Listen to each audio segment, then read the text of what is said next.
नमस्कार, मैं रवीश कुमार। बिहार में नीतीश कुमार ने इस्तीफा दे दिया है और उनके इस्तीफा देने के थोड़ी देर में प्रधानमंत्री नरेंद्र मोदी नीतीश कुमार को बधाई देते हैं। राजनीति के अलग अलग किस्सों में आपको दिलचस्पी है तो इससे शानदार किस्सा क्या हो सकता है। 2014 में जिस मोदी का नाम प्रधानमंत्री के तौर पर सामने आने पर नीतीश कुमार ने गठबंधन तोड़ दिया, इस्तीफा दे दिया और कहा कि हम अपने बेसिक सिद्धांतों से समझौता नहीं कर सकते हैं, नतीजों की चिंता नहीं करते हैं। 2015 में नीतीश कुमार बीजेपी को रोकने के सवाल पर लालू यादव की पार्टी से हाथ मिलाते हैं और सरकार बनाते हैं। 20 महीने बाद लालू यादव भ्रष्टाचार के प्रतीक बनते हैं, नए आरोप सामने आते हैं और एक बार फिर नीतीश कुमार बेसिक सिद्धांतों पर समझौता नहीं करते हैं, इस्तीफा दे देते हैं। 2014 में नरेंद्र मोदी ने उन्हें सिद्धांतों पर चलने के कारण तो बधाई नहीं दी थी, क्योंकि वो उनके ही खिलाफ लिया गया फैसला था। आज उन्होंने बधाई देते हुए कहा कि राजनीतिक मतभेदों से ऊपर उठकर भ्रष्टाचार के खिलाफ एक होकर लड़ना आज देश और समय की मांग है। भ्रष्टाचार के खिलाफ लड़ाई में जुड़ने के लिए नीतीश कुमार जी को बहुत बहुत बधाई। जब नीतीश कुमार 17 साल पुराना गठबंधन तोड़ सकते हैं तो 20 महीना पुराना गठबंधन क्यों नहीं। प्रधानमंत्री मोदी ने बिहार विधानसभा चुनाव के बाद भी नीतीश कुमार को बधाई दी थी, तब वे और उनकी बीजेपी हार गई थी। लेकिन बुधवार को जब नीतीश को बधाई दे रहे थे तो उस बधाई में बीजेपी की जीत शामिल थी, ये आप बेहतर जानते हैं। इसलिए कहा कि राजनीति दिलचस्प किस्सों की किताब है, यहां पन्ना बदलते ही सिद्धांत बदल जाते हैं। इस गठबंधन का टूटना प्रधानमंत्री मोदी के लिए बड़ी जीत है। संसदीय बोर्ड में मुस्कुराहटों की यह तस्वीर अपने आप ही सारी बातें कह रही है। बीजेपी ने समर्थन का ऐलान भी कर दिया। एक तरह से ये जो तस्वीर है वो 2019 की है, लेकिन आप 2017 में देख रहे हैं। बिहार विधानसभा चुनाव के समय यही बीजेपी चारा घोटाले में लालू यादव के साथ नीतीश कुमार का नाम भी जुड़वाने की मांग कर रही थी। सीबीआई से पूछ रही थी कि नीतीश कुमार की कोई फाइल कब खुलेगी। हालांकि वो आरोप टिका नहीं। रविशंकर प्रसाद से लेकर तमाम नेताओं ने ये ऐसे आरोप लगाए थे, लेकिन बीजेपी ने समर्थन का ऐलान कर दिया है। ये बड़ी खबर है। अपना इस्तीफा देकर राजभवन से बाहर आने के बाद नीतीश कुमार ने विस्तार से इस्तीफे से पहले की परिस्थितियों के बारे में बताया। कहा कि तेजस्वी से इस्तीफा नहीं मांगा, हालांकि वे दे देते तो काफी ऊंचाई पर पहुंच जाते। यही कहा कि जनता के सामने अपने ऊपर लगे आरोपों की सफाई दीजिए, मगर ऐसा नहीं हुआ। अंतरात्मा की आवाज है। हमने कई बार सोचा, अनेक दिनों से यह बात मेरे मन में चल रही थी, कोई रास्ता निकल जाए। हमने राहुल जी से भी बातचीत की और आप सब जानते हैं उनका भी अब तक का जो रुक रहा है उसको देखते हुए, क्योंकि उन्होंने ऑर्डिनेंस फाड़ा था, ये सारी बातें थी, इसको देखते हुए कुछ ऐसा तो कीजिए। हमारी लालू जी के साथ, आरजेडी के साथ कोई संवादहीनता नहीं। हमने अपनी बात कह दी थी, अब उस पर उनको गौर करना था। अब वहां की अपेक्षा होती है कि साहब हम संकट में तो मेरी रक्षा करो। यह कोई संकट नहीं है, यह अपने आप लाया गया संकट। जब तक चला सकते थे चला दिया। अब मेरे ये स्वभाव और काम करने के तरीकों के अनुरूप नहीं है और हमने सब लोगों से अपनी बात कही है। हमने नोटबंदी का समर्थन किया। मेरे ऊपर न जाने क्या क्या आरोप लग गए कई दलों की तरफ से, और आप भी जानते हैं कि जब हम नोटबंदी का समर्थन कर रहे थे तो हमने साफ साफ कहा कि बेनामी संपत्ति पर हिट कीजिए।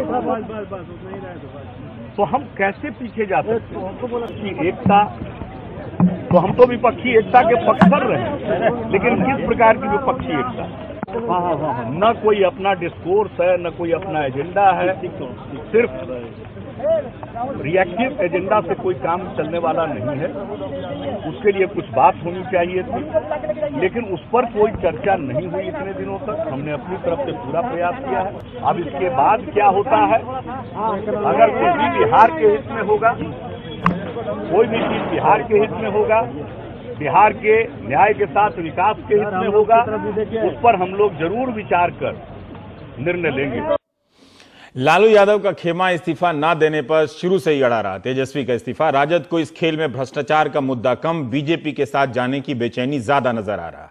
आया। शायद उन्हें लगा भी नहीं होगा कि नीतीश इस हद तक जा सकते हैं, जबकि इसकी चर्चा गठबंधन के हफ्तों चली कहानी में आ रही थी कि नीतीश इस्तीफा देकर बीजेपी के साथ जा सकते हैं।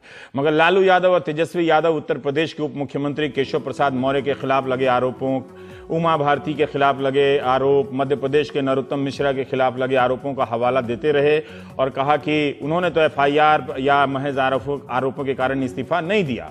लालू ने यह भी कहा कि तेजस्वी यादव 20 महीने तक मंत्री रहे, उनके विभाग से जुड़ा कोई भ्रष्टाचार का आरोप क्यों नहीं सामने आया। अगर उन्होंने भ्रष्टाचार किया है उनके बेटे ने, तो वो भी तो आता कि वहां उन्होंने करप्शन किया है। लेकिन नीतीश कुमार इन सब बातों से प्रभावित नहीं हुए। उन्होंने कहा कि यह संकट आया नहीं, लाया गया है।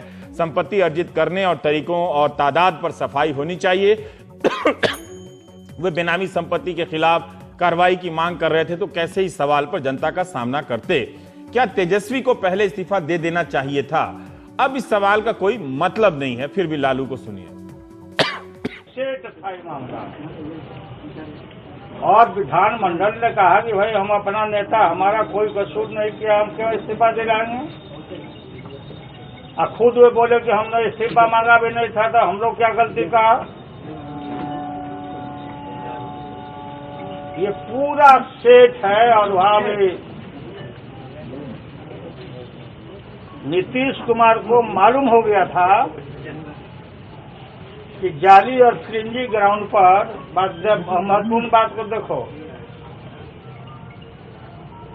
कि हम इस्तीफा मांग रहे हैं तेजस्वी से, नीतीश कुमार 302 के मुद्दाले हैं। नीतीश कुमार 302 के मुद्दाले हैं और उनको ये बात मालूम हो गई,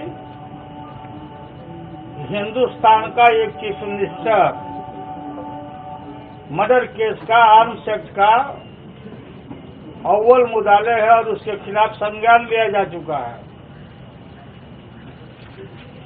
तेजस्वी पर तो कहीं कुछ बात का अता पता भी नहीं है। इसको हम लोग बहुत शुरू से जानते थे, लेकिन हमने उचित नहीं समझा था। सिद्धांतों और आरोपों की लड़ाई में चुनाव का अधिकार नेता के पास होता है। कहीं से हत्या के आरोप हैं तो कहीं से जमीन खरीदने के। इस गठबंधन के टूटने में अब कोई कहानी नहीं बची। कहानी तो बीजेपी के खेमे में है। 2019 की पक्की मानी जा रही मोदी की जीत में मुख्यमंत्री नीतीश कुमार का भविष्य सुरक्षित है या प्रधानमंत्री की दावेदारी, वैसे भी उनके सामने चुनौती नजर नहीं आ रही थी। लेकिन विपक्ष जरूर भरभरा गया है। 2019 का चुनाव शुरू हो चुका है। अमित शाह राज्यसभा का चुनाव लड़ रहे हैं और राज्यसभा में पहुंचने जा रहे हैं। बीजेपी के विधायक, खबर आ रही है कि बिहार मुख्यमंत्री के निवास की तरफ वो आमंत्रित किए गए हैं, वहां पहुंच रहे हैं। क्या पता प्राइम टाइम खत्म होते होते नई सरकार बन जाए, नया कुछ हो जाए। हमारे साथ हरवंश जी हैं, जेडीयू के राज्यसभा के सांसद, और मनीष कुमार हमारे सहयोगी हैं, नवीन जी हैं, बिहार की खबरों पर नजर रखते हैं। हरवंश जी, मैं आपसे यही जानना चाहता हूं कि ये इतनी जल्दी बीजेपी से हाथ मिलाने की क्या पड़ी? अगर तेजस्वी यादव के आरोपों को लेकर इस्तीफा देना था तो पहले इस्तीफा गठबंधन में दिया जाता और गठबंधन के भीतर नए चुनाव, नए नेता के चुनाव की संभावना पर बात होती, उसकी राजनीति होती। जी, मैं बहुत विनम्रता से कहना चाहूंगा कि इस प्रसंग में नीतीश जी की राजनीतिक धारा जो रही है उसको देखा जाना चाहिए। जब बिहार में वो मुख्यमंत्री बने, इसके बाद उनकी सरकार के किसी मंत्री पर आरोप लगा, चाहे वो मंत्री उनके दल का रहा हो या तत्कालीन जो लोग साथ थे सरकार में भाजपा का रहा हो, उनके खिलाफ भी उन्होंने कदम उठाया। अपना अगर कोई मंत्री रहा तत्काल उठाया, अगर वह किसी दूसरे दल का जो उनके साथ सरकार में वह दल शामिल था उनके मंत्री पर आरोप लगाया तो बाकायदे उस दल के बड़े नेताओं से कहकर एक धैर्य के साथ उस धर्म का निर्वाह किया कि हमारी सरकार में कोई ऐसा व्यक्ति न हो जिस पर गंभीर आरोप लगा। तो तेजस्वी के साथ ऐसा क्यों नहीं किया? तेजस्वी को क्यों नहीं हटाया उन्होंने तो खुद कहा है कि उन्होंने तेजस्वी का कभी इस्तीफा नहीं मांगा। अगर मुझे आप समय दें तो मैं वही निवेदन कर रहा हूं रवीश जी। पार्टी के प्रवक्ताओं ने आज से 10 दिन पहले जब हमारी पार्टी की बिहार शाखा के एग्जीक्यूटिव और बड़े सीनियर लोग मिले, उन्होंने फैसला किया और बाकायदे सार्वजनिक रूप से कन्वे किया कि जो भी गंभीर आरोप लगे हैं उन आरोपों के स्पष्ट स्पेसिफिक जवाब जनता के भी जाने चाहिए। इससे स्पष्ट संकेत क्या हो सकता था?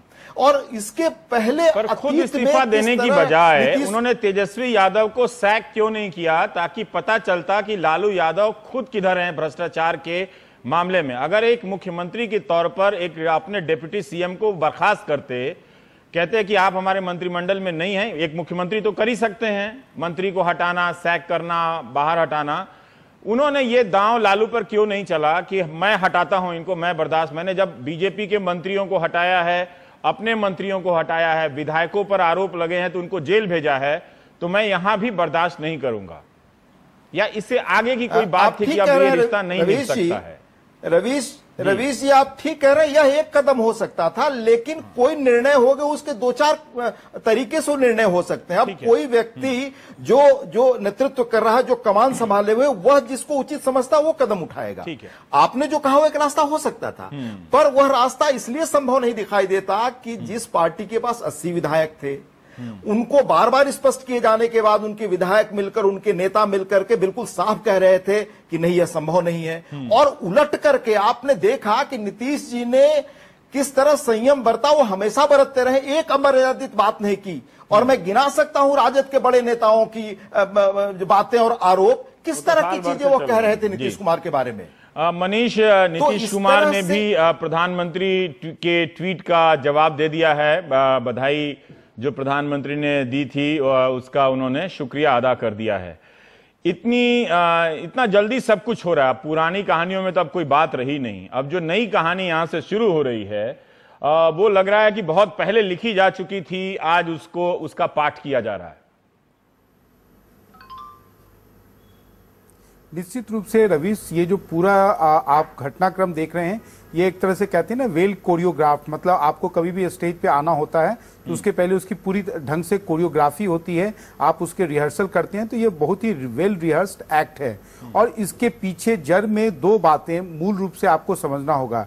एक, नीतीश कुमार को इस बात का आभास हो गया कि वर्तमान का जो विपक्ष है, इसके साथ वो कभी भी अपने प्रधानमंत्री बनने का सपना जो है फिलहाल वर्तमान राजनीतिक परिस्थिति में वो कभी पूरा नहीं हो सकता है। एक बार उन्होंने इस चीज को, इस सच्चाई को जब वो उन्होंने समझ ली, उसके बाद में उन्हें लगा कि जो गवर्नेंस है ये भी एक सच है कि महागठबंधन की जो सरकार चल रही थी वो सरकार नहीं चल रही थी। लालू यादव अपने बेटों के पास में 8 मंत्रालय रखे थे और सबको सर्वविदित था, आरजेडी के विधायक भी मानते थे कि जो बीजेपी के साथ जब सरकार चलती थी, खासकर स्वास्थ्य जैसे विभाग जो काफी आज मुख्यमंत्री ने सारी बातें कही, आते हैं रवीश, पर ये वाली बात उन्होंने नहीं कही मनीष कि लालू यादव के कारण सरकार चलाना मुश्किल हो रहा था।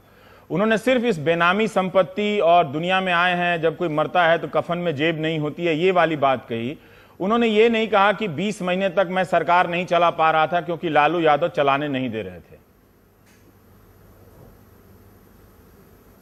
देखिए रवि साहब, बहुत सारी चीजें कहते हैं, लेकिन जब आप एक बड़ा निर्णय लेते हैं उसके पीछे बहुत सारे छोटी छोटी चीजें होती हैं, जिसमें यह बात महत्वपूर्ण थी। दूसरी बात यह थी कि जब नीतीश कुमार ने बिहार में नरेंद्र मोदी को पराजित किया, उसके बाद से वो हमेशा ये कहते थे कि एक बार नरेंद्र मोदी ने उन्हें चित किया, दूसरी बार उन्होंने उनको जो राजनीतिक अखाड़े में उनको पटकनी दी, तो अब उनके बीच में कुछ रहा नहीं है। जो सबसे बड़ी बात है कि जो कांग्रेस पार्टी जब भी वो राष्ट्रीय राजनीति में कोई भी पहल करते थे तो कांग्रेस पार्टी के बड़े नेता उसे सौबेटाज करते थे, जिससे एक तरह से आप कह सकते हैं कि उनका जो मोह भंग हो चुका था। और ये जो तेजस्वी का मुद्दा है, एक तरह से उन्हें ये एक परफेक्ट एक्सक्यूज जो कहते हैं, ये एक परफेक्ट एक्सक्यूज मिल गया। और लालू यादव शायद नीतीश कुमार का आकलन नहीं कर पाए, और एक आप कह सकते हैं कि वो बिल्कुल ही पूरी आरजेडी या कांग्रेस जो है नीतीश कुमार के कदम से स्टंप आउट हुई। उन्हें इस बात का अंदाजा नहीं था कि शायद तो क्या आपको ये भी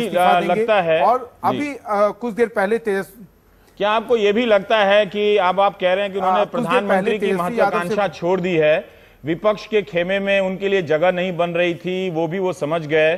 तेजस्वी एक उत्प्रेरक कैटलिस्ट की भूमिका वो मुद्दे के रूप में उनको मिलती है।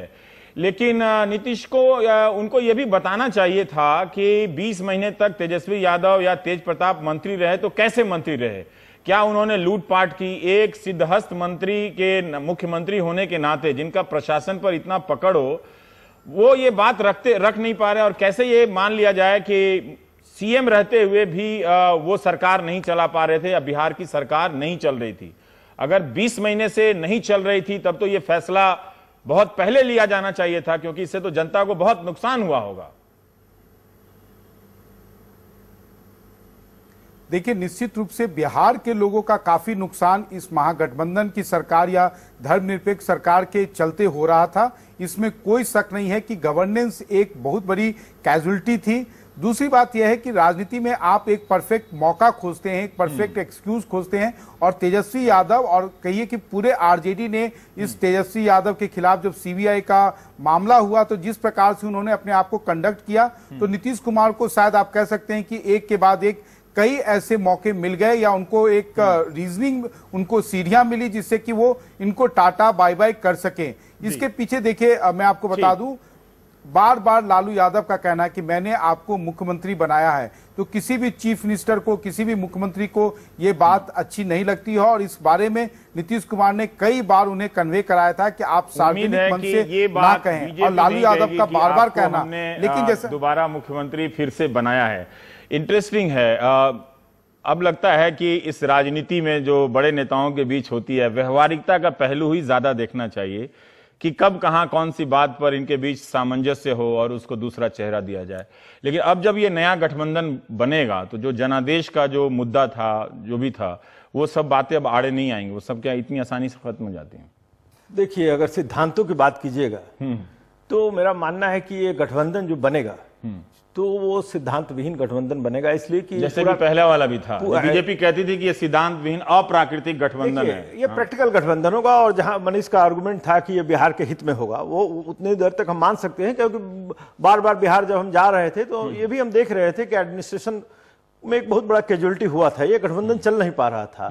लेकिन अगर सिद्धांतों की बात कीजिएगा तो 2015 का बिहार का जो इलेक्शन लड़ा गया था, वो लड़ा गया था एंटी बीजेपी सेकुलर प्लैंक पर, और आज ये बीजेपी बैकडोर से अगर इस अलायंस को ब्रेक करने में सक्सेसफुल रहती है और पूरा मैंडेट को हाईजैक कर लेती है, तो ये सिद्धांत की कोई बात नहीं हुई। ये इसमें कोई सिद्धांत नहीं बात है, इसे प्रैक्टिकल अपॉर्चुनिज्म की बात है। और जब मनीष ने सही बात कहा कि जब नीतीश कुमार ने ये रियलाइज कर लिया कि शायद अपोजिशन के लिए पॉसिबल नहीं है 2019 में नरेंद्र मोदी को वायबल कंटेस्ट देना, देन उन्होंने रियलाइज किया कि बेहतर है कि अगर ये किसी को रियलाइज हो तो उसकी राजनीति क्या, बीजेपी में जाके मिल जानी चाहिए, मतलब अपनी राजनीति। ये देखिए, क्या वो अपनी राजनीति नहीं कर सकता? देन देखिए, उन्होंने रियलाइज किया कि बिहार का जहां तक सवाल है, ही हैज रियलाइज नाउ कि ही हैज टू 10 साल बीजेपी के रूल में काम करना है, तो एक तालमेल बना लेना चाहिए। जो नीतीश कुमार के साथ थ्रू आउट रहा है, डायरेक्टली उन्होंने कभी भी इस चीज को नहीं कहा है, लेकिन इनडायरेक्टली उनके लोग उनको प्राइम मिनिस्टर के रूप में प्रोजेक्ट करते रहे हैं। शायद आज के दिन ये बात वंस फॉर ऑल सेटल हो गई कि नीतीश कुमार ने अपने प्राइम मिनिस्ट्रियल एम्बिशंस को त्याग दिया, क्योंकि अब 2019 में आज जो ये हुआ, अपनी व्यक्तिगत महत्वाकांक्षा के लिए उन्होंने महागठबंधन बनाया था कि यहां से हम देखिए, ये हम नहीं कर रहे। उनके जो करीबी लोग थे वो उनको देखते थे प्राइम मिनिस्टर के रूप में, naturally he is a good administrator and successful. Bihar को उन्होंने बहुत हद तक रिफॉर्म भी किया, ये हम मानते हैं, और उस रूप में लोग देखते थे कि अपोजिशन के सबसे अच्छे फेस हो सकते हैं वो प्राइम मिनिस्टर के रूप में। लेकिन अभी जो अपोजिशन की राजनीति आ गई है और जिस तरीके से कांग्रेस कंप्लीटली फेल हो गया अपोजिशन पार्टी को साथ रखने में, मेरा मानना है कि आज जो हुआ है, अब मेरा मानना है कि कांग्रेस इसके लिए सबसे बड़ी दोषी है। कांग्रेस दोषी इसलिए कि अगर जब एक इंटायर क्राइसिस चल रहा है, राहुल गांधी इटली में बैठे हुए हैं, Rahul Gandhi even 10 days ago हम एक्सपेक्ट कर रहे थे कि इतना क्रूशियल समय है इंडियन पॉलिटिक्स के लिए, राहुल गांधी को बिहार जाना चाहिए था और प्रोएक्टिवली इंगेज होना चाहिए। कि आप अभी भी इस राय पर हैं कि तेजस्वी का इस्तीफा होता तो ये क्राइसिस संकट टल सकता था? हम नहीं मानते हैं इस बात को, नहीं हम नहीं मानते। इस्तीफा होता तब भी वो जाता। देखिए, आज न कल ये अलायंस टूटना था, ये दिस वाज जस्ट अ हमारे साथ मनोज झा हैं, आरजेडी के प्रवक्ता, फोन लाइन पर हैं। मनोज जी, एक सवाल यहां पर बार बार उठ रहा है कि तेजस्वी का अगर इस्तीफा हो जाता तो गठबंधन गठबंधन बच सकता था। जैसे आज लालू यादव ने अपने प्रेस कॉन्फ्रेंस में कहा कि अब चूंकि उन्होंने इस्तीफा दे दिया है, तेजस्वी भी डिप्टी सीएम नहीं है, तो नए नेता का चुनाव हो। तो जब एक तरह से वो स्वीकार कर रहे हैं कि तेजस्वी के बगैर भी कोई नया नेता चुना जा सकता था, तो वो काम वो पहले भी कर सकते थे कि तेजस्वी को पीछे कर सकते थे। जैसा कि नीतीश ने भी कहा कि अगर तेजस्वी ने इस्तीफा दे दिया होता तो वो बड़े नेता बन गए, उनका कद काफी ऊंचा हो जाता। रवि जी, एक बात मैं स्पष्ट तौर पे कहूं, इस पूरी प्रक्रिया में रहा हूं, मैं आपको एक बात कहता हूं कि एफआईआर में एक व्यक्ति नामित होता है, वो भी इमेजिन क्विड प्रो को, कल्पनाशीलता के आधार पर, और नीतीश जी ने खुद कहा उन्होंने कभी इस्तीफा नहीं मांगा। दूसरी बात जो उनके प्रवक्ता और आज खुद नीतीश जी ने भी कहा कि उनको सफाई देनी चाहिए। मैं अद्भुत रूप से मैं विडंबना पाता हूं अपने मुल्क में कि क्या हम कंगारू कोर्ट में तब्दील हो गए, बनाने रिपब्लिक बन गए। अगर मैं एक विश्वविद्यालय में पढ़ाता हूं, मेरी आय का स्रोत इनकम टैक्स डिपार्टमेंट पूछेगा, मैं वहां जाकर के बताऊंगा। और मैं दूसरी चीज जो मैं अब तक कीड़ा में इन्होंने भ्रूण हत्या कर दी एक महागठबंधन के नियोग की, घंटा भर का वक्त नहीं लगा और एनडीए ने उनको नेता चुन लिया। तो इसका मतलब है कि तेजस्वी के इस्तीफे से इसका कोई ताल्लुक ही नहीं था। पूरी पटकथा लिखी जा चुकी थी, न जाने क्यों पूरे बिहार के मानस का अपमान हुआ। मैं समझता हूं कि शायद हाल के इतिहास में कभी मनोज जी आप ये कह रहे हैं कि नीतीश कुमार ने जब ये कहा कि आप पब्लिक में जाकर सफाई दीजिए, आपकी दलील ये है कि चूंकि वकीलों ने ऐसा सलाह दिया था तो आप इनकम टैक्स या सीबीआई ईडी के सामने जाकर देते। तो आपको बीजेपी के नेतृत्व में सीबीआई, आईटी और ईडी पर इतना भरोसा कि आप उन्हीं से ये अपने तथ्य रखना चाहते थे। क्या आप पब्लिक में इन बातों को रखते, कभी ना कभी तो ईडी या कोर्ट के सामने दोनों तथ्यों का आमना सामना होता, वो बात पब्लिक में पहुंचती। तो अगर आप पब्लिक में उन तथ्यों को सामने रखते तो क्या आप बेहतर रूप से या आज ये कहने की स्थिति में नहीं होते कि हाँ हम बेदाग हैं, हम साफ हैं? रवि जी, तारीख बहुत चीजों को दर्ज करती है। लालू प्रसाद जी ने स्वयं, हमारे राष्ट्रीय अध्यक्ष ने प्रेस कॉन्फ्रेंस की, मैंने प्रेस कॉन्फ्रेंस की 14 अप्रैल को की इसी मसले पे। और मैं बताऊं, मैंने 2 आर्टिकल पब्लिक डोमेन में लिखी। मैं दल का प्रवक्ता हूं, मैं आपको एक एक चीज दलील के आधार पर कह रहा हूं कि कैसे एफआईआर किया गया, कैसे इमेजिन किया गया कोई को। और मैं देख रहा हूं कि पूरे देश में सिर्फ लालू प्रसाद जी और हमारे परिवार पर, राजद परिवार पर नहीं हो रहा है, ममता जी पर हो रहा है, केजरीवाल जी की पूरी टीम पे हो रहा है। तो ये कोइंसिडेंस नहीं है कि जहां जहां असहमति, विरोध के स्वर हो, चाहे वो राजनेता हो या कोई टेलीविजन मीडियम हो, उस पर हो रहा है। हम नीतीश जी से याचना कर रहे थे कि भाजपा के नैरेटिव को समझिए। एक ब्रेक लेना चाहते हैं मनोज जी। ब्रेक से पहले हम आएंगे फिर लौट के। हरवंश जी, एक सवाल है छोटा सा कि अगर ठीक है कि नीतीश कुमार ने कहा कि तेजस्वी खुद सफाई दें या लालू यादव, नीतीश कुमार ने कभी नहीं कहा कि तेजस्वी पे लगे हुए आरोपों से वे संतुष्ट हैं और उन्हें लगता है कि ये आरोप गंभीर हैं। उन आरोपों की सत्यता पर एक मुख्यमंत्री की क्या राय है, ये सामने नहीं आई। दरअसल मुझे लगता है, जैसा मैंने पहले भी आपको कहा, कि पहले भी इस तरह के जब भी आरोप, जिन फोरमों से, जिन संस्थाओं से आरोप लगे, उस तरह के आरोप अगर उनकी सरकार के मंत्रियों पर लगे तो उस स्थिति में उन लोगों ने यह कदम उठाया। इसलिए स्वाभाविक अपेक्षा थी। और पिछले एक महीने से लेकर के ये चीजें सार्वजनिक, तो कम से कम मुख्यमंत्री को ये नहीं बताना चाहिए था कि जो आरोप लगे हैं वो गंभीर हैं, मैंने देखे हैं, मैं बहुत सत्य में हूं, मैं बर्दाश्त नहीं कर सकता। अगर रवीश जी, पार्टी ने कहा कि जो आरोप लगे हैं उन पे सार्वजनिक ढंग से बयान दिए जाएं और एक एक का प्रमाणिक तौर पे क्या पक्षों रखा जाती है, ये बिल्कुल एक प्रशासक की क्या राय है इन घोटालों के ऊपर कि वो गंभीर हैं या नहीं, उनकी कोई राय नहीं आई या आई, मैं आप ही से जानना चाहता हूं। रवीश जी, इन चीजों पर जो अंदर दोनों व्यक्तियों की बात हुई, उसमें क्या बातें हुई, ये सार्वजनिक नहीं है। बहुत सारी चीजें अंदर की सार्वजनिक नहीं होती। और नीतीश जी का जो स्वभाव है उसमें उनका बयान, उनका कथन बहुत संतुलित और मर्यादित रहता है। ठीक है, इसलिए आपने कभी नहीं पाया होगा कि पिछले एक महीने में उन्होंने कोई भी ऐसी बात कही हो जिससे महागठबंधन को धक्का पहुंचे। हम एक ब्रेक ले रहे हैं, जल्दी से लौट कर आ रहे हैं।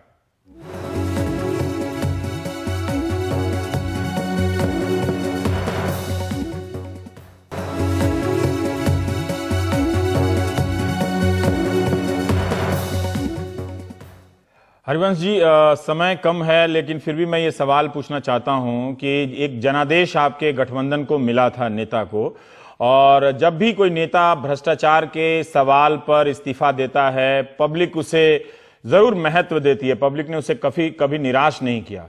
क्या ये बेहतर नहीं होता कि इस्तीफा देने के बाद बिहार में एक बार चुनाव ही हो जाता, क्योंकि अब जो गठबंधन बनेगा उसके साथ जनादेश तो नहीं है, हो सकता है जनता को भी मौका मिलता नीतीश के साथ खुलकर आने का।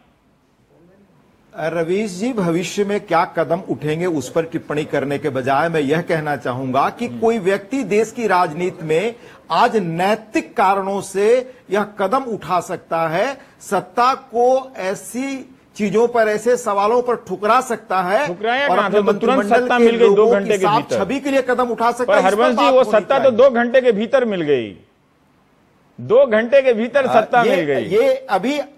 ये रवीश जी, अभी क्या आगे कयास आप लगा रहे हैं, ये होने वाला क्या है ये स्पष्ट नहीं है, लेकिन यह तो हो चुका। हाँ, मतलब सरकार तो बनेगी, वो समर्थन की खबरें आ रही हैं जी, ठीक है।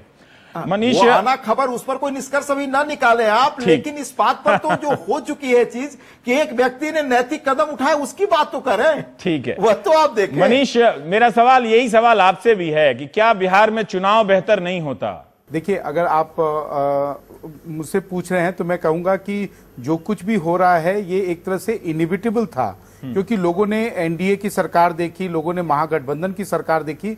अगर आप जिस प्रकार से राजनीतिक घटनाक्रम बदला है उस हिसाब से आप कहें तो ये सारा कुछ जो है नेचुरल कल्मिनेशन है, ये होना ही था। और ये काफी दिनों से इसके लिए स्थितियां कहिए, परिस्थितियां कहिए, या उसी तरीके से जो भी इसके एक्टर थे, चाहे कांग्रेस पार्टी या आरजेडी, उसी तरीके से कंट्रीब्यूट भी कर रहे थे। तो ये सब कुछ इनएविटेबल था। जहां तक आप कह रहे हैं चुनाव का सवाल है, तो निश्चित रूप से बिहार की जनता फिलहाल मुझे नहीं लगता है कि चुनाव से ज्यादा उसे गवर्नेंस की जरूरत है। वो कहीं ना कहीं चाहती है कि जो नीतीश कुमार के पहले शुरू के 10 सालों में जो गवर्नेंस था, अगर उस बैक टू बेसिक भी हो जाए तो बिहार की जनता काफी राहत महसूस करेगी। जी रवि जी, मनोज हमारे साथ है। मनोज, ये बार बार सबकी बातों में आ रही है कि 20 महीनों से लालू यादव के कारण, आरजेडी के कारण वहां पर सरकार नहीं चल रही थी, प्रशासन शिथिल हो चुका था, जिस वजह से और अन्य कारणों से भी ये माना जा रहा था कि अब ये गठबंधन ज्यादा नहीं चल सकता, क्योंकि नीतीश कुमार अपने कामकाज में किसी तरह की रुकावट बर्दाश्त नहीं कर सकते हैं। देखिए रवीश, मैं आपसे एक आग्रह करूंगा कि नीतीश जी खुद इतना के बावजूद कलेजे पे हाथ रख करके कह दें कि ऐसा सचमुच था, चाहे तेजस्वी के विभाग की बात हो या हमारे अन्य मंत्रियों की विभाग की बात हो। कई बार जब समीक्षा भी हुई, कभी भी हर हमेशा राजद कोटे के मंत्रियों की तारीफ हुई है। अब अगर कोई प्रवक्ता के कुछ कहे तो मैं उसमें, दूसरी बात, अक्सर लोग कहते हैं क्राइम, अरे एक बार आंकड़ा तो जांच लीजिए कि हमारी वजह से क्या हुआ है, लेकिन आप नहीं करना चाहते। मतलब मैं समझता हूँ कि लोग नहीं बोलना चाहते हैं। सबसे दीगर बात यह है कि जो अन्य कारणों का आपने जिक्र किया, हम लगातार ये कह रहे थे, हम आग्रह कर रहे थे, मैं व्यक्तिगत तौर पर इन्वॉल्व था कि कुछ भी ऐसा ना हो कि गठबंधन का मिजाज और मर्म टूटे। लेकिन आज जब घंटे भर के अंदर नीतीश जी को एनडीए का नेता चुन लिया गया ना, तो अब मैं समझता हूँ कि मुझे रॉकेट साइंस नहीं चाहिए ये जानने के लिए कि इसका तेजस्वी के इस्तीफे से कोई संबंध नहीं था, जो वो खुद कह चुके थे। पटकथा एक लिखी जा चुकी थी, उनकी मजबूरियां होंगी कि वो क्यों संघ मुक्त भारत की बात करते करते संघ युक्त बिहार बनाने को क्यों चल पड़े। मैं समझता हूँ कि उनकी मजबूरियां वो जानते होंगे। पर इतने सारे जब आरोप लगे मनोज जी, तो अगर वो एक पृष्ठभूमि बन रही थी इस तरह से, जो भी ठीक है, तो उसमें एक नैतिकता का मौका दिखाने का आपके पास भी था, वो उस मानदंड को रखने का कि ठीक है हम अभी इस्तीफा देते हैं, सरकार तो जा नहीं रही थी, संख्या आपके पास ही थी, तो एक कोशिश तो करते आप लोग भी बचाने के लिए। रवीश जी, FIR हुई थी, चार्जशीट तक फ्रेम नहीं हुआ है रवीश जी। न जाने क्यों अचानक में पूरा देश और देश की मीडिया का एक बड़ा वर्ग बनाना, रिपब्लिक बनाना चाह रहा है। FIR के आधार पर अगर इस्तीफा होने लगे तो आज के प्रधानमंत्री, राष्ट्रीय अध्यक्ष उनके नीतीश जी स्वयं, कोई नहीं बचेगा राजनीति में। आप वो मौका आने देते, आप देखते कि चार्जेस, और हम बार बार कह रहे थे कि आप चार्जेस का नेचर देखो एक बार। नीतीश जी तक से हमने कहा है, मैंने प्रेस कॉन्फ्रेंस करके कहा है, लेकिन जब उन्होंने अपना ठिकाना तय कर लिया था कि वो उनके साथ जाएंगे जो विपक्षियों को ठिकाने लगाने की राजनीति कर रहे हैं, तो फिर मैं कुछ नहीं कर सकता। मैं सिर्फ इतना कह सकता हूँ कि नीतीश जी ने एक जो राह चुनी है उनको मुबारकबाद, लेकिन बिहार की आवाम उनको माफ नहीं करेगी। ठीक उनको है, गरीब वो तो गुरबा, इसमें अब पता दलित चलेगा, की क्योंकि तरह चुनाव तो हो नहीं रहा है, तो इसमें जनता की राय तो इसमें शामिल ही नहीं है कि जनता लालू यादव के फैसले के साथ जाएगी या फिर नीतीश कुमार के साथ जाएगी। मनीष, एक छोटा सा सवाल है कि सुशील मोदी अब कह रहे हैं कि वो सरकार में शामिल होंगे। अभी चुनाव के बाद वहां के पत्रकार कहते थे कि बीजेपी में ही सुशील मोदी हाशिए पे चले गए हैं, लेकिन ये पूरी लड़ाई अगर आप देखें तो सुशील मोदी ने ही जीती है। एक तरह से बीजेपी को भी सरकार में ले आए और अपनी भी वापसी की है उन्होंने। निश्चित रूप से अगर आप कहें तो पिछले 3 महीने से सुशील मोदी एकमात्र नेता रहे हैं। शुरू के दिनों में जब लालू यादव के जो कुछ भी प्रॉपर्टीज के डिस्क्लोजर्स थे जब वो कर रहे थे तो पार्टी की तरफ से उन्हें सपोर्ट भी नहीं मिल रहा था। बाद में जब भुवनेश्वर में नेशनल एग्जीक्यूटिव हुआ उसके बाद पार्टी के नेताओं ने उसकी गंभीरता को समझा और उसके बाद उनका समर्थन करना शुरू किया या पार्टी की तरफ से उनको रिसोर्सेज मिलना शुरू हुआ। तो वो आप कह सकते हैं कि बिहार बीजेपी और सुशील मोदी अगर एक दूसरे के लिए सिनोनिमस हैं, उनसे बड़ा कोई नेता नहीं है। हालांकि बिहार चुनाव के परिणाम के बाद चाहे वो प्रधानमंत्री नरेंद्र मोदी हों या बीजेपी के राष्ट्रीय अध्यक्ष अमित शाह, दोनों उनसे खुश नहीं नजर आ रहे थे।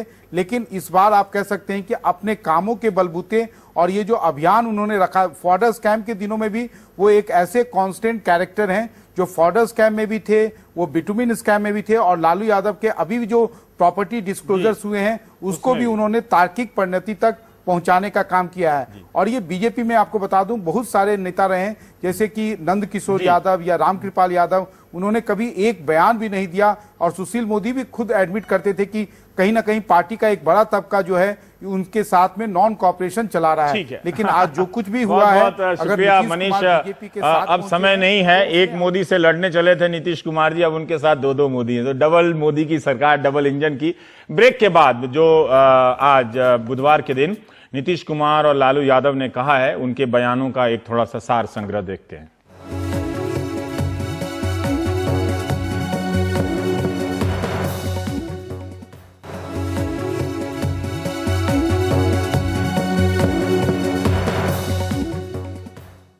हमने अपनी तरफ से गठबंधन धर्म का पूरा पालन करने की कोशिश की और जब पूरे माहौल को हमने देखा है और उसके बाद मुझको लगा कि मेरे जैसे व्यक्ति के लिए ये हमारे अंतरात्मा की आवाज है। मैंने रात को भी आप नीतीश जी से बात किया था कि भाई आप और हम कहीं कोई गलतफहमी है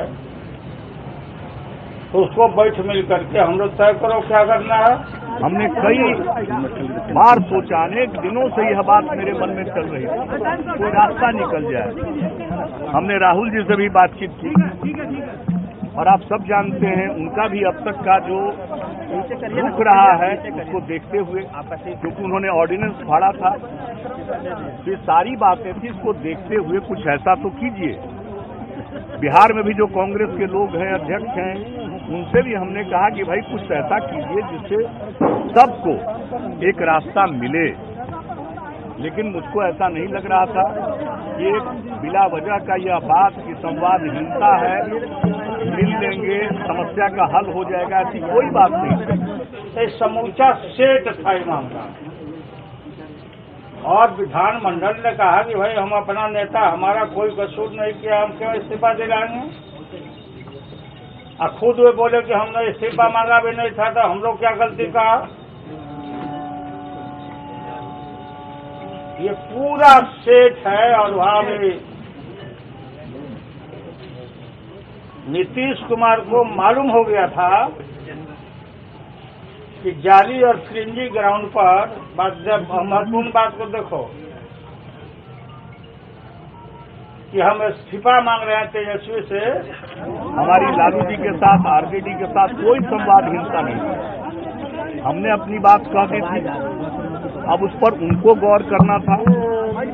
अब वहां की अपेक्षा होती है कि साहब हम संकट में तो मेरी रक्षा करो।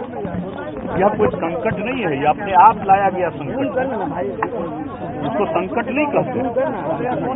आखिरकार आरोप लगा तो उसका उत्तर देना चाहिए, प्रॉपर वस्तुस्थिति को स्पष्ट करना चाहिए। अगर उसको स्पष्ट कर देते वो हम लोगों को भी एक आधार मिलता। लेकिन हमने इतने दिनों तक इंतजार किया और ऐसा लग गया कि भाई वो कुछ कहने की स्थिति में नहीं है, कहना नहीं चाहते हैं। तो ऐसी स्थिति में मैं अब जवाब तो नहीं दे सकता। और जिस सरकार का नेतृत्व कर रहा हूं उस सरकार के अंदर के व्यक्ति के बारे में कुछ बातें कही जाती है, हम कुछ कहने की स्थिति में नहीं हैं। वैसी स्थिति में इस प्रकार की सरकार को चलाने का कोई मेरे सामने कोई आधार नहीं, इसलिए हमने समझा कि चलिए और कुछ नहीं। अब ऐसी स्थिति आई, जब तक चला सकते थे चला दिया। नीतीश कुमार 302 के मुद्दालय हैं और उनको ये बात मालूम हो गई हिंदुस्तान का एक चीफ मिनिस्टर मर्डर केस का, आर्म्स एक्ट का अव्वल मुद्दालय है और उसके खिलाफ संज्ञान लिया जा चुका है। तेजस्वी पर तो कहीं कुछ बात का अता पता भी नहीं है। जो डिक्लेरेशन दिए हैं उसमें भी इन्होंने स्वीकार किया। फिर आप मुख्यमंत्री कैसे बैठे थे? कौन सा जीरो टॉलरेंस, कौन सी ईमानदारी भाई? ईमानदारी भ्रष्टाचार से बड़ा है अत्याचार। भ्रष्टाचार का तथाकथित आरोप से बड़ा है अत्याचार और एक नागरिक, एक वोटर की हत्या। अब मेरे ये स्वभाव और काम करने के तरीकों के अनुरूप नहीं है और हमने सब लोगों से अपनी बात कही है। ऐसा नहीं है कि कोई छिपी हुई बात है। और जिस तरह से आप समझ लीजिए देश की राजनीति चल रही है, मैंने कौन सा प्रयत्न नहीं किया कि एकता हो और इसके लिए प्रयास किया। अब आप ही सोचिए, नोटबंदी का मसला आया, हमने नोटबंदी का समर्थन किया, मेरे ऊपर न जाने क्या क्या आरोप लग गए कई दलों की तरफ से। और आप भी जानते हैं कि जब हम नोटबंदी का समर्थन कर रहे थे तो हमने साफ साफ कहा कि बेनामी संपत्ति पर हिट कीजिए। तो हम कैसे पीछे जा सकते? नीतीश को ये मालूम हो गया था कि अब हम बचने वाले नहीं हैं, तो इन्होंने अपना इस्तीफा का, क्योंकि तुरंत ये बात तेजस्वी को अगर कहते इस्तीफा का तो ये सवाल उठता और देश भर में बात जाता। ये मिले हुए हैं भाजपा से, आरएसएस से। क्या सेटिंग है? देश के प्रधानमंत्री नरेंद्र मोदी जी वहीं से तुरंत ट्वीट कर दिए। हम हमेशा गांधी जी को कोट करते हैं। गांधी जी ने हमेशा कहा कि इस धरती पर लोगों की जरूरत की पूर्ति होगी लेकिन लालच की नहीं, नीड की पूर्ति होगी लेकिन ग्रीड की पूर्ति नहीं हो सकती। मैं इसका उल्लेख करता रहा हूं। मैं तो हमेशा कहता रहा हूं कि भाई ये धन संपत्ति अर्जित करना गलत तरीके से, आखिर ये क्या प्रवृत्ति है? और हम बार बार कहते रहे अपने भाषणों में कि कफन में कोई जेब नहीं होता, जो भी है यही रहेगा। आपने इस्तीफा दे दिया, हमको बहुत दुख हुआ। जाने के पहले आपने हमको प्रणाम किया, कहा कि आपका आशीर्वाद बहुत रहा है। हमने मना किया, आज भी फिर मना किया।